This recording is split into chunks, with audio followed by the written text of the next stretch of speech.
السلام علیکم ورحمۃ اللہ۔ امید ہے کہ سبھی ساتھی خیریت سے ہوں گے۔ تو ہمارا تک تختی نمبر 17 چل رہا تھا، جس میں ہم نے وقف کرنے کے قاعدے سمجھے تھے۔ تو امید ہے کہ وہ قاعدے بھی آپ کو سمجھ میں آ گئے ہوں گے۔ اگر نہیں آئے ہیں سمجھ میں تو آپ کمنٹ میں بھی پوچھ سکتے ہیں، اور یوٹیوب پر میرا نمبر بھی پڑا ہوا ہے، واٹس ایپ نمبر بھی ہے، کال نمبر بھی، دونوں سیم ہی ہیں، تو آپ وہاں سے کال کر کے یا واٹس ایپ پر بھی پوچھ سکتے ہیں۔ انشاءاللہ میں آپ کو بتانے کے لیے حاضر ہوں۔ تو چلیے، آج کا سبق ہے ہمارا تختی نمبر 18، تشدید مع تشدید۔ پہلے اس کو سمجھ لیتے ہیں، تشدید مع تشدید کیا ہوتا ہے۔ تشدید مع تشدید کا مطلب یہ ہے کہ ایک تشدید کے بعد فوراً اگلے حرف پر بھی تشدید آ جائے۔ تشدید تو آپ لوگ جانتے ہوں گے کس کو بولتے ہیں، یہ جو 3 دانت والا ایک ترشول جیسا جو ہوتا ہے، یہ اس کو تشدید بولتے ہیں۔ اور یہاں جو قاعدہ ہے وہ ہے ایک لفظ کے بعد ایک لفظ پر تشدید آئی اور اس کے فوراً اگلے حرف پر بھی تشدید آ جائے، جیسے کہ اس پوری دونوں لائن کے اندر ہے، ہر ایک جگہ یہی ہے، ایک لفظ کے بعد دوسرے لفظ پر بھی تشدید ہے۔ تو یہ ویڈیو بھی آپ کے لیے بہت زیادہ امپورٹنٹ ہے۔ یہ سمجھ لیجئے، اب جو سبق آپ کے آ رہے ہیں وہ آپ کے لیے بہت زیادہ امپورٹنٹ ہے، آپ کو ان کو سمجھنا پڑے گا، اس میں یاد کچھ نہیں کرنا ہے، صرف سمجھنا ہے۔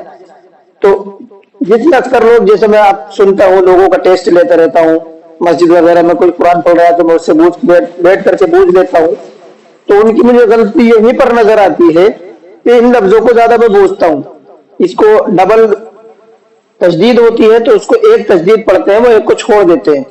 اسی طریقے سے یہ مزمل ہے، اکثر لوگ کیا پڑھتے ہیں، مزمل جیسا کہ نام بھی ہوتا ہے لوگوں کا تو مزمل بولتے ہیں، حالانکہ مزمل نہیں ہوتا ہے، وہ مزمل ہوتا ہے۔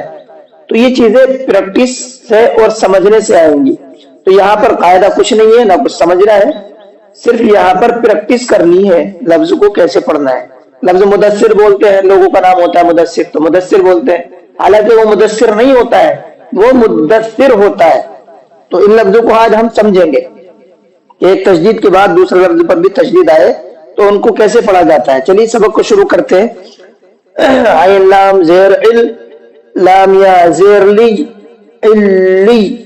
دیکھو میں نے لام کو بھی ڈبل پڑھا اور یا کو بھی ڈبل پڑھا، ایک بار تو پڑھی گئی اللی، یا ایک بار پڑھی گئی، اب ڈبل پڑھنا ہے، یا واو پیش یو۔ پہلے کیا تھا، اللی، پھر یو، اللی یو، نون زبر نہ، علیون، یا زا زبر یز، زا کاف زبر زک، یزک۔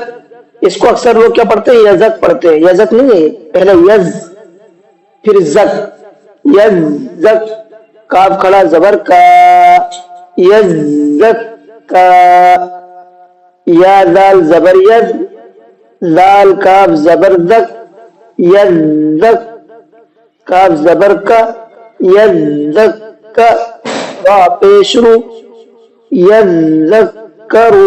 یہاں پر بھی میں نے 99% لوگوں کو غلط پڑھتے دیکھا ہے، میں لوگوں کا سنتا ہوں تو یہ یذکرو نہیں پڑھتے، یذکرو پڑھتے ہیں۔ تو آپ کو اس کی پریکٹس کرنی ہے، پہلے ید ہے پھر زک ہے، یذک، یذکرو، کاف کو بھی ڈبل پڑھنا ہے، زال کو بھی ڈبل پڑھنا ہے۔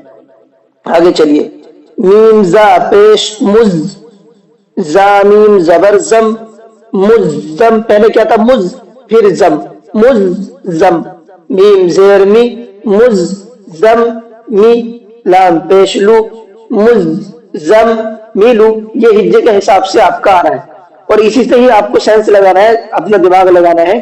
پہلے ہم نے مز پڑھا، پھر زم پڑھا، پھر می پڑھا، پھر لو پڑھا، تو اب اس کو جب ملائیں گے تو مزم میلو، مزم میلو۔ میم دال پیش مد، دال سا زبردست، مد، پہلے مد پھر دس، مد دس، سا زیر سی، مد دس سی، را پیش رو، مد دس سیرو۔ تو آپ کو میرا پڑھانے سے بھی سمجھ میں آ رہا ہوگا کہ میں کس طرح سے اس کو پڑھنا چاہیے اور کس طرح سے ہم لوگ پڑھتے ہیں۔ پہلے مد پھر دس پھر سی پھر رو، مد دس سی رو، مد دس سی رو۔ عین لام زیر ال، لام یا زیر لی، اللی، پہلے ال پھر لی پھر یا زیر یہ، اللی، یہ،